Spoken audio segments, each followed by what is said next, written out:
Salut les gars, c'est Zachary Abri, expert en relations de couple pour le mouvement Les Nouveaux Hommes, là où vous apprend à devenir l'homme de vos rêves.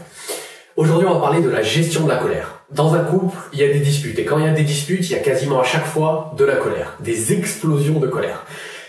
Donc, si on arrive à gérer la colère, on arrive à gérer les disputes, et si on arrive à gérer les disputes, tout va bien dans le couple. Ça, c'est sur le papier. Pour pouvoir gérer la colère, il faut comprendre la colère. Qu'est-ce que c'est que la colère? Selon les évolutionnistes, selon ce qu'ils ont appelé la réponse combat-fuite, la colère, elle sert à se préparer pour un combat. Quand vous vous sentez menacé, vous avez deux solutions. Soit vous battre, soit vous enfuir. Quand votre corps se prépare à se battre, eh ben, vous vous mettez en colère. Et ce qui se passe biologiquement, c'est que le sang de la tête, du cerveau, descend vers les bras et se prépare et va oxygéniser les bras pour pouvoir frapper. Donc ça, c'est selon l'approche évolutionniste. La colère sert à se préparer au combat. La colère, c'est aussi le contraire de la peur. Selon Plutchik, qui s'est intéressé aux émotions, la colère est le contraire de la peur. Et c'est un peu sur la même lignée des évolutionnistes, parce que les évolutionnistes disent que le contraire du combat, c'est la fuite, l'émotion caractéristique du combat, c'est la colère, et l'émotion caractéristique de la fuite, c'est la peur. Quand vous avez peur, cette fois-ci, le sang descend jusqu'aux pieds pour pouvoir partir très vite, pour s'enfuir. Donc, on sait deux choses. La colère sert à se battre, et c'est le contraire de la peur. On va rajouter quelques éléments, mais je vous le dis dès maintenant. Tout ce que je vais vous dire maintenant sert à l'introduction et vous pouvez l'oublier. D'ailleurs, je sais que vous allez l'oublier à partir du moment où je vais le dire. Mais faut pas s'inquiéter parce que je vais simplifier les choses juste après. Ok. La colère permet, en général, de protéger l'estime de soi, exprimer un mécontentement, dénoncer une injustice et surmonter les obstacles. Elle peut surmonter les obstacles si on l'utilise correctement et on va voir ça après. Et la colère, elle naît de la violation du jardin secret ou alors d'une trahison. Ça peut marcher. On peut, en violant le jardin secret, trahir. Alors, bref. Ok. Vous pouvez oublier tout ça. Je vous ai simplifié la chose en résumant, et c'est ça qu'il faut que vous reteniez absolument. S'il faut concentrer votre attention sur quelque chose, c'est ça. La colère naît d'un décalage entre les attentes et la réalité, ou on peut changer le mot attente et le remplacer par les envies, les désirs. Et on va voir un exemple tout de suite. Imaginons que vous rentrez chez vous et vous voyez votre femme sous la couette avec quelqu'un d'autre. Vous allez ressentir de la colère. Enfin, normalement, vous allez ressentir de la colère. Si vous ressentez, si vous ressentez pas de colère, il y a un problème beaucoup plus profond et... Bref. Vous ressentez de la colère. Vous ressentez de la colère pourquoi? Parce que vos attentes, c'est que elle est fidèle. Et la réalité, c'est que non, elle n'est pas fidèle. Donc, vu qu'il y a un décalage entre vos attentes et la réalité, vous vous mettez en colère. L'exemple que je viens de vous donner, c'est une colère qui est légitime. C'est tout à fait normal de se mettre en colère dans un cas comme celui-là. Parce que c'est normal de s'attendre à ce que votre femme soit fidèle. Et du coup, vu que c'est normal d'avoir cette attente-là, c'est normal de se mettre en colère. Bref, ça marche pour tout. À chaque fois que vous ressentez de la colère, c'est parce qu'il y a un décalage entre vos désirs, vos envies, vos attentes et la réalité. La colère sert tout le temps d'un signal d'alerte. Il faut que ça soit un signal d'alerte pour vous dire il y a quelque chose qui va pas. Mais la question qu'il faut se poser absolument, c'est est-ce qu'il y a quelque chose qui va pas avec ce qui est en train de se passer? Autrement dit, est-ce qu'il y a quelque chose qui va pas avec la réalité? Ou est-ce qu'il y a quelque chose qui va pas avec mes attentes? Est-ce que c'est... Je répète encore une fois et je formule autrement. Est-ce que c'est mes attentes qui ne sont pas adaptées ou est-ce que c'est la réalité qui va pas? Dans l'exemple que je viens de vous donner, c'est clairement la réalité qui a un problème. Vos attentes sont tout à fait normales. C'est tout à fait normal de s'attendre à ce que sa femme soit fidèle, mais c'est pas normal que votre femme vous trompe. Donc, pour ce cas-là, c'est tout à fait normal de ressentir de la colère. Mais il y a une possibilité aussi que vos attentes ne soient pas rationnelles, ne soient pas bien placées entre guillemets, et ce soit vos attentes qui ne sont pas raisonnables. Mais la réalité est raisonnable entre guillemets. Exemple, vous êtes coincé dans un bouchon pendant 1 heure. Vous voulez rentrer chez vous et ça c'est vos attentes, vos envies. Vous avez envie de rentrer chez vous. Et du coup, vous commencez à ressentir de la colère. Mais la réalité, c'est que vous êtes bloqué dans un bouchon. La réalité ici, c'est que parfois, ça arrive d'être bloqué dans un bouchon. Et il n'y a rien que vous puissiez faire physiquement pour pouvoir empêcher ça. Et donc, pour le coup ici, ce qui est pas approprié, ce sont vos attentes. Parce que, quoi qu'il arrive, il y a des bouchons. Donc, à partir de là, c'est à vous de vous arranger pour ne pas se retrouver dans un bouchon si vous voulez pas vous retrouver dans un bouchon. Si vous vous retrouvez dans un bouchon, vous pouvez vous en prendre qu'à vous-même. Donc, je vais vous donner 2 exemples. L'exemple où c'est la réalité qui est mal placée, entre guillemets, qui est mal adaptée, qui est pas raisonnable. Et un deuxième exemple où ce sont les attentes qui ne sont pas raisonnables. Et à chaque fois, il faut faire ce travail-là, de déterminer qu'est-ce qui n'est pas raisonnable. Dernier point qui est très intéressant sur la colère, c'est qu'il faut distinguer le ressenti de l'action. Qu'est-ce que j'entends par là? Il y a une différence entre je ressens de la colère. À partir du moment où il y a un décalage entre les attentes et la réalité, vous ressentez de la colère. Et l'étape d'après, c'est exprimer sa colère. Il faut qu'on fasse une distinction entre exprimer sa colère et ressentir de la colère tout court. Parce que on va voir que ça va être très très important pour la suite. C'est normal de ressentir de la colère, mais ça devient problématique dès que vous l'exprimez. Si on prend l'exemple de la femme qui vous a trompé, votre femme vous a trompé. Il y a un décalage entre les attentes et la réalité, et du coup vous ressentez de la colère. Mon opinion, c'est que pour qu'un couple fonctionne correctement, et même pour sa santé personnelle, il ne faut pas exprimer sa colère. C'est normal de ressentir de la colère, mais exprimer sa colère n'apporte aucun bénéfice. Au contraire, ça crée plus de problèmes. Donc imaginons que vous tombez sur votre femme avec quelqu'un d'autre, vous allez ressentir la colère, ce qui est tout à fait normal. Il faut partir, il faut s'en aller, et il faut, même si vous ressentez de la colère, et que vous êtes amené à l'exprimer, il faut du mieux possible vous l'orienter vers quelque chose qui ne va pas créer plus de négatif. Si vous commencez à frapper, lui ou elle, ça va empirer les choses. Si vous commencez à casser des choses de valeur, ça va être négatif aussi.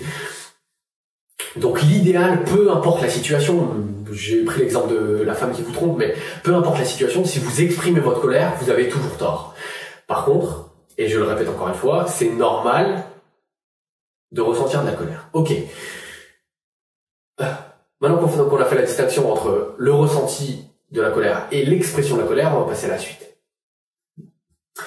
Un dernier détail qui va être très important, et après on va passer à un modèle en 4 étapes sur comment gérer sa colère, tout simplement. Ok, le dernier point dont je vais vous parler, c'est concerne l'orientation de l'attachement.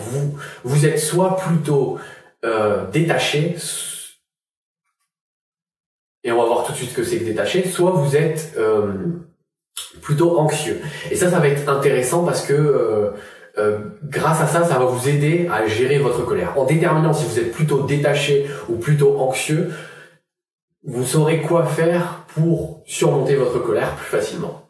Ok. Dans toutes les relations où il y a de l'attachement, vous êtes soit l'un, soit l'autre. Le détaché, c'est quoi les caractéristiques du détaché? Il est plutôt indépendant et il n'est pas très à l'aise avec les démonstrations d'affection. Alors là, je tiens à préciser, on ne parle pas de relations sexuelles, on parle de démonstration d'affection. Donc, relations sexuelles, il n'y a pas de problème, mais dès qu'il commence à y avoir des câlins, des démonstrations d'affection, tout simplement, eh ben, il est mal à l'aise, il n'a pas envie, il veut s'en aller. Il est égoïste. Donc, il veut, par exemple, il veut coucher, donc il va coucher, mais il veut pas avoir de démonstration d'affection parce que justement, il est égoïste. les démonstrations d'affection sont agréables quand vous appréciez l'autre, quand vous aimez l'autre, quand vous avez des sentiments pour l'autre. Mais quand vous êtes plutôt égoïste, vous allez avoir envie de coucher, mais vous n'allez pas avoir envie de montrer de l'affection, tout simplement parce qu'il n'y a pas d'affection. Et en règle générale, le détaché se sent supérieur à l'autre. Et ça va se voir par l'expression du mépris, de la colère ou même du dégoût. Alors, réalisez que c'est un profil type. Peut-être que vous avez, c'est même sûr que vous avez soit quelques éléments, mais c'est très très subtil. Ça, c'est l'extrême, le détaché pur et dur, entre guillemets. Ou alors, vous avez des éléments du deuxième profil, le profil de l'anxieux. L'anxieux, il veut tout le temps être rassuré. Il adore l'autre. Il aime trop l'autre. Il a tout le temps peur que l'autre le quitte. Il se sent inférieur à elle. Et parce qu'il se sent inférieur à elle, il a toujours peur qu'un jour elle se réveille et elle se dise « Mais en fait, je suis avec un tocard » et qu'elle se rembaille. Et parce qu'il a peur, il va sans cesse être collé à elle et voilà. Donc dans les deux cas, c'est des extrêmes, c'est des profils types, encore une fois, et vous n'êtes pas forcément dans l'un de ces deux cas à 100%, mais vous avez forcément quelques caractéristiques de l'un de ces deux cas. Dernier élément. Selon mon expérience personnelle, dans la plupart des cas, plus le temps passe et plus l'homme se rapproche du détaché et la femme se rapproche de l'anxieux. Voilà, si ça peut vous aider.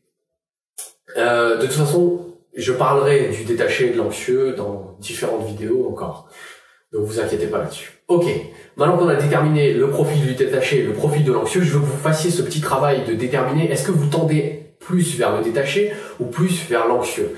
Et encore une fois, je dis pas que si vous avez 2-3 attributs de l'anxieux, vous êtes caractéristique de l'anxieux, mais c'est possible d'avoir quelques petits traits. Vous avez, pour vous aider encore un peu plus, l'anxieux, l'émotion caractéristique de l'anxieux, c'est la peur. Et parce qu'il a peur, il va exprimer de la colère. Exemple. Vous avez peur elle sort ce soir en boîte avec ses copines. Et parce que vous avez peur qu'elle se fasse draguer, vous avez peur qu'elle trouve quelqu'un attirant et qu'il se passe quelque chose, vous allez vous mettre en colère contre elle et trouver des excuses pour pas qu'elle sorte, par exemple. Donc la colère, ici, elle vient de la peur. Ça, c'est le profil typique de l'anxieux.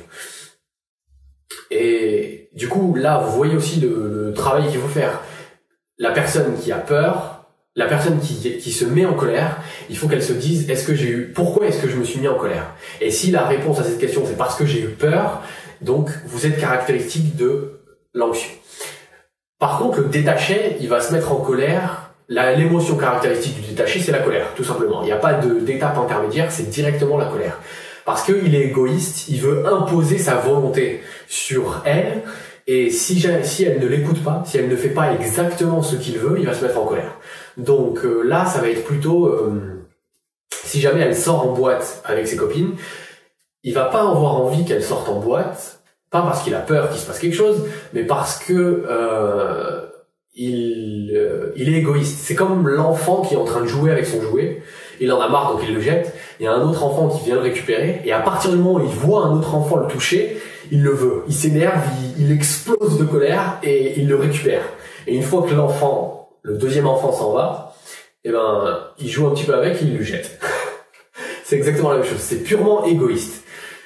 Donc voilà, vous avez les deux exemples, les deux profils typiques et pourquoi est-ce qu'ils ressentent de la colère. Un exemple de pourquoi est-ce qu'ils ressentent de la colère. Ok. Maintenant que c'est explicité, passons à la maîtrise de la colère en 4 étapes. La première étape, il faut admettre que vous êtes faillible, que vous n'êtes pas parfait, c'est normal, tout le monde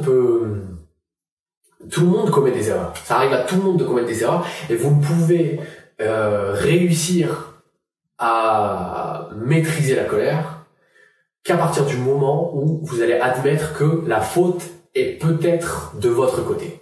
Il faut l'envisager. Si vous ne l'envisagez pas, vous êtes plutôt détaché parce que vous vous dites, vous êtes égoïste et vous vous sentez supérieur à elle, donc vous vous dites, moi, me tromper, jamais. Et du coup, ça va causer des problèmes. À chaque fois, vous allez vous mettre en colère pour essayer de la changer et ça va détruire le couple. Ok, il faut que vous envisagiez que c'est possible que vous ayez tort. Ok, une fois qu'on a fait ça, il faut que, encore une fois, la colère serve d'alerte. On a vu tout au début que la colère pouvait être bénéfique, mais elle est bénéfique que si elle sert d'alerte. Si la colère, dès que vous la ressentez, vous l'exprimez, ça va causer des dégâts et vous n'allez pas résoudre les problèmes. Mais par contre, si à chaque fois que vous ressentez de la colère, vous dites, ok, il y a quelque chose qui va pas, il faut que je me pose la question de qu'est-ce qui va pas, vous n'allez pas réussir à résoudre les problèmes. Donc, la deuxième chose, une fois que vous avez admis que c'est possible que vous vous trompiez, il faut que la colère serve d'alerte. C'est la deuxième chose. Une fois que vous ressentez de la colère et que vous vous dites, ok, il y a quelque chose qui va pas, partez. Parce que, encore une fois, si vous exprimez la colère, ça va causer de gros dégâts. Donc, il vaut mieux partir en lui disant, écoute, je préfère pas parler maintenant parce que je suis en colère et que ça va causer que des dégâts. Quand je reviens, on résoudra ce problème-là. Et vous partez. Et vous vous demandez, troisième étape, pourquoi est-ce que vous avez ressenti de la colère? D'où est-ce que cette colère vient? Vous vous demandez quelles sont mes attentes et quelle a été la réalité. Si j'ai ressenti de la colère, c'est que l'origine, c'est qu'il y avait un décalage entre les attentes et la réalité. Il faut que vous déterminiez absolument, et vous pouvez vous aider du profil typique de l'anxieux et du détaché pour, si ça peut vous donner quelques indices supplémentaires, il faut déterminer quelle a été l'origine de la colère. Quelles ont été vos attentes et quelle a été la réalité. Ok. Une fois que vous avez déterminé les attentes et la réalité, quatrième étape, il faut retourner la voir pour résoudre le problème. On va voir l'étape la plus... Comment dire? On va voir ce qui se passe le plus souvent dans les couples. Ce qui se passe le plus souvent, c'est que quand il y a une dispute, les deux se mettent en colère. Les deux expriment leur colère. Sinon, ça va être une vidéo relativement longue et je sais que vous commencez à vous endormir. Donc on va voir le profil typique de ce qui se passe à chaque fois. Les deux personnes se mettent en colère. Et vous pourrez adapter en fonction s'il y en a eu qu'une seule qui s'est mise en colère. Une seule personne qui s'est mise en colère. Ok. Imaginons que vous vous êtes mis tous les deux en colère. Vous avez tous les deux exprimé votre colère. Attention, distinction entre le ressenti et l'expression. Vous avez tous les deux exprimé votre colère. Le cas numéro 1, vous êtes fautif. Si vous êtes fautif, il faut que la première chose que vous faites quand vous allez la voir, c'est lui dire, écoute, je suis désolé de m'être exprimé comme ça. Je suis désolé d'avoir réagi comme ça. Et là, vous lui dites, mais cette première étape est très importante parce que si je vous l'ai dit, c'est la première étape. Admettez que vous êtes faillible. Quand vous avez fait l'analyse des attentes et de la réalité, vous avez déterminé que c'était vos attentes qui n'étaient pas raisonnables. Donc vous allez la voir en lui disant, écoute, j'aurais pas dû exprimer ma colère. Et vous enchaînez en lui disant, c'est vrai que je me suis trompé. Voilà pourquoi X, Y, Z, les arguments que vous avez compris quand vous avez fait votre analyse, pourquoi est-ce que c'est vous qui êtes en tort? Et vous lui dites, je vais faire ce que je peux pour ne plus que ça se reproduise. Une fois que vous l'avez dit ça, rajoutez à la fin, j'aurais préféré que toi aussi tu te mettes pas en colère, même si je sais que ma colère a provoqué la tienne, mais ça aurait été beaucoup plus facile pour moi si tu ne t'étais pas mise en colère. Cette dernière partie en parenthèse, qu'il va falloir surtout ajouter dans le cas numéro 2, si c'est elle qui est fautive. Si c'est elle qui est fautive, vous allez la voir et vous commencez toujours de la même manière parce que vous avez exprimé votre colère, donc vous lui dites, écoute, je suis désolé d'avoir exprimé ma colère, mais après réflexion, analyse des attentes et de la réalité, je suis arrivé à la conclusion que vous n'avez pas forcément le formuler comme ça, mais vous lui dites que j'ai réfléchi à la question et je pense que c'est toi qui est pas raisonnable et voilà pourquoi. Vous lui donnez les arguments et vous concluez en disant ça aurait été beaucoup plus facile pour moi si tu ne t'étais pas mise en colère. Si c'est vous qui vous êtes mis en colère en premier, vous pouvez lui dire je sais que ma colère a provoqué la tienne, mais ça aurait été beaucoup plus facile pour moi si tu ne t'étais pas mise en colère. Ok. Je vous fais un dernier récapitulatif parce que j'ai peur que tout soit mélangé dans votre esprit.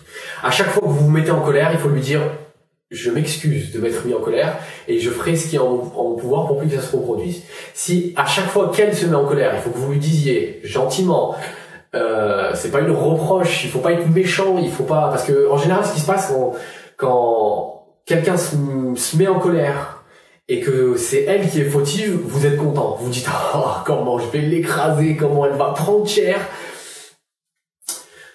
Mais il faut pas agir comme ça, parce que en agissant comme ça, vous allez détruire petit à petit votre relation de couple.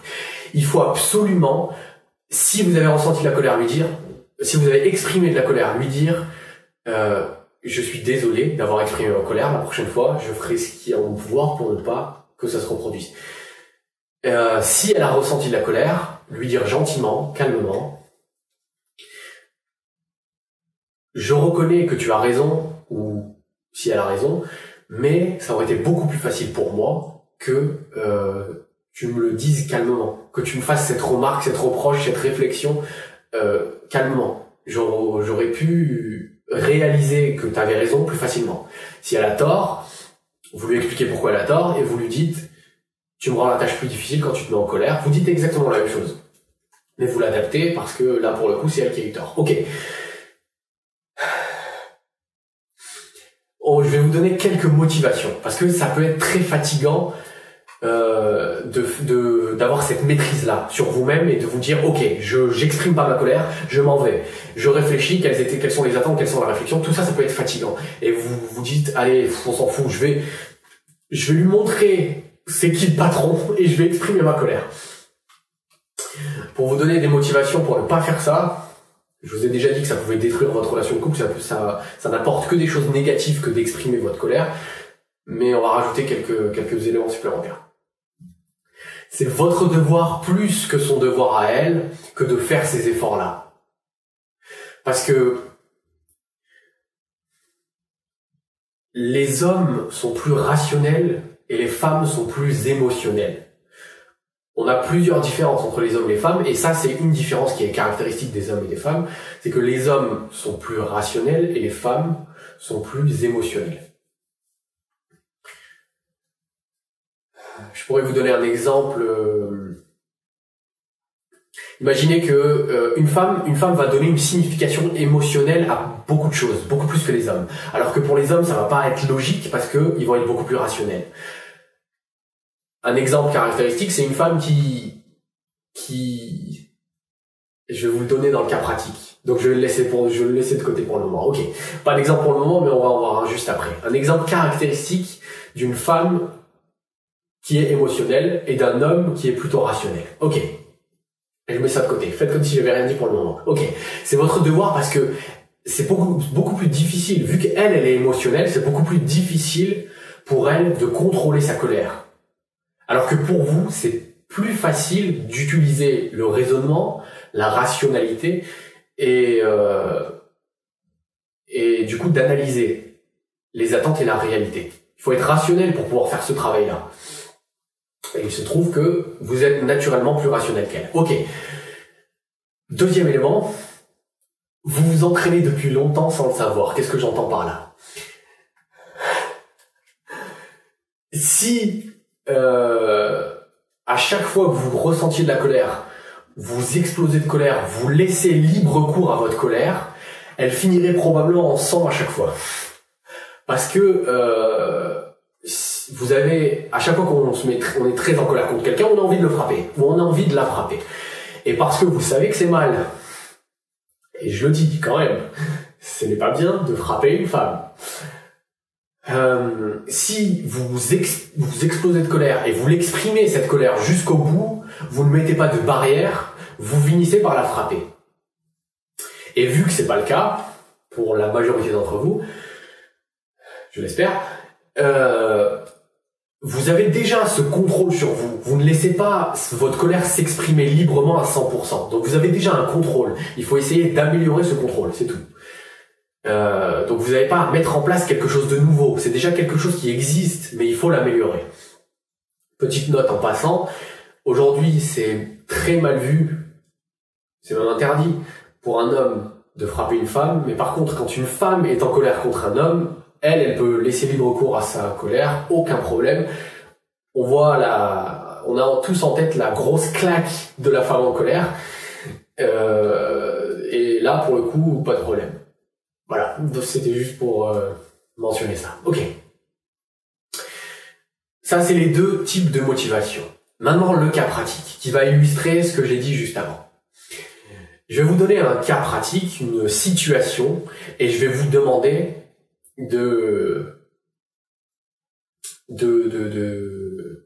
d'agir en fonction du modèle en 4 étapes que je viens de vous fournir. De vous demander quelle est la réaction idéale à avoir en suivant le modèle en 4 étapes. C'est pour vous assurer que vous avez bien compris tout ce que j'ai dit jusqu'ici. Ok. Elle sort de la salle de bain, le tube de dentifrice à la main, et elle vous crie dessus en disant « Combien de fois je t'ai dit de le fermer ? Si je peux pas te faire confiance pour ça, comment tu veux que je te fasse confiance pour des choses vraiment importantes ?» Là, vous vous mettez en colère.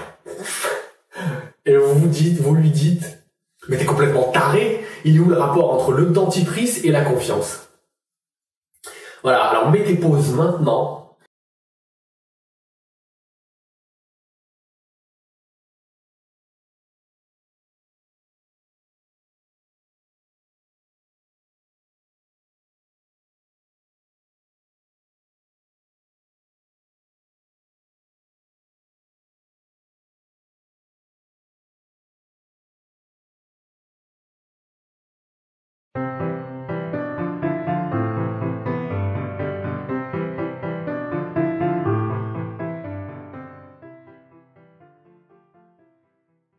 Ok les enfants, on passe à la correction maintenant.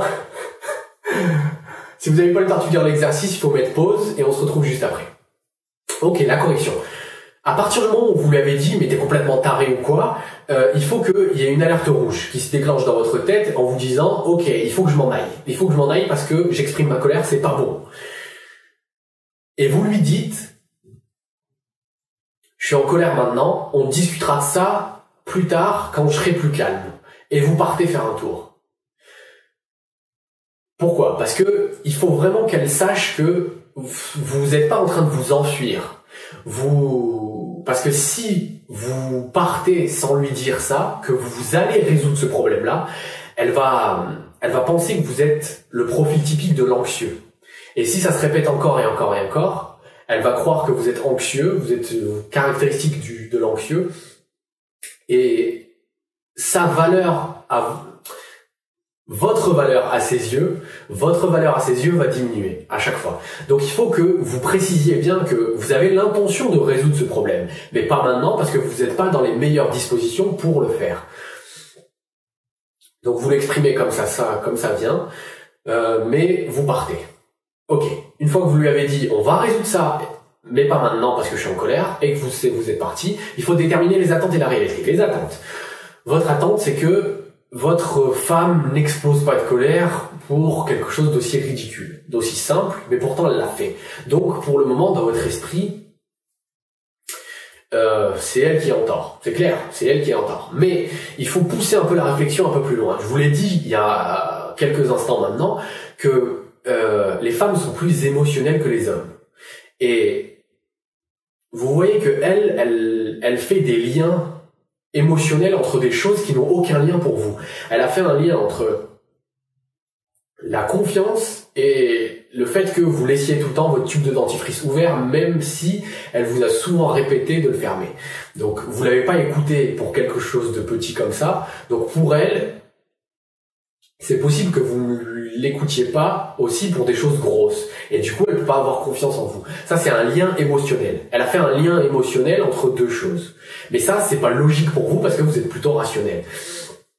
Bref, une fois que vous avez compris d'où vient cette colère qu'elle a eue, c'est une colère qui est au final mignonne entre guillemets parce qu'elle a peur qu'elle ne puisse pas avoir confiance en vous. Ça veut dire que vous occupez une grande place pour elle. Elle a besoin de savoir qu'elle peut avoir confiance en vous. Et pour elle, le tube de dentifrice a été un rappel de ça. Donc même s'il n'y a aucune logique pour vous là, il faut quand même prendre en considération qu'elle est comme ça. Ok.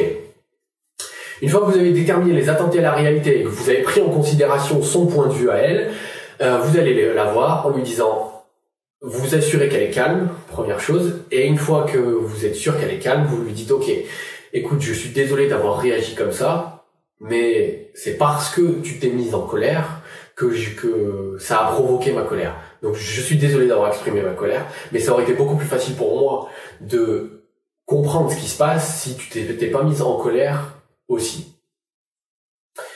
Je pense sincèrement que je n'ai rien à me reprocher par rapport à ça parce que c'est trivial, c'est petit, c'est subtil.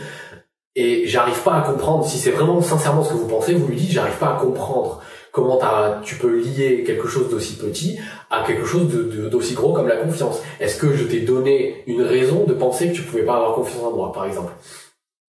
Et vous engagez la discussion avec elle comme ça. Vous lui présentez de votre côté, de votre point de vue, les attentes et la réalité. Vous lui dites que sa réaction a été inadaptée pour vous parce que c'est pas normal de se mettre en colère pour quelque chose d'aussi petit. Même si vous reconnaissez que c'est normal de se mettre en colère pour quelque chose d'aussi gros que la confiance, en général, mais vous comprenez pas le lien qu'elle a fait. Donc vous lui demandez un peu plus d'explications et vous l'amenez un peu de votre point de vue, mais calmement. Vous lui montrez que pour vous, c'est pas raisonnable d'exploser de colère pour un tube de dentifrice. Même si, encore une fois, vous comprenez la subtilité, le lien émotionnel qu'elle a fait, et il y a clairement un effort de votre côté pour essayer de la comprendre. Si vous arrivez à faire tout ça, je peux vous assurer que vous allez atteindre le succès dans votre couple.